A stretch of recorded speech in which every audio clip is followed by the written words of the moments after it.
Sir Handel is very proud of his big sturdy wheels.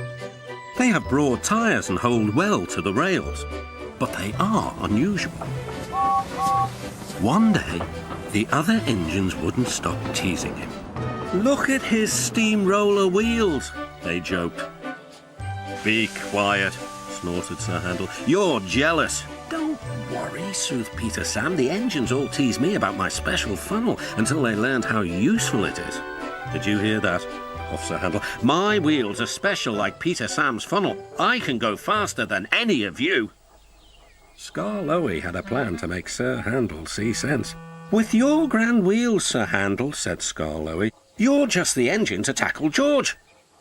"Who's George?" "That steamroller over there," replied Skarloey. "Listen." The steamroller was making rude remarks about the engines.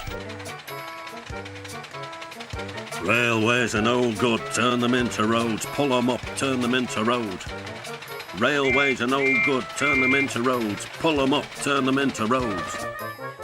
"Don't worry," said Sir Handel. "Leave him to me, I'll send him packing. George will soon get a run for his money."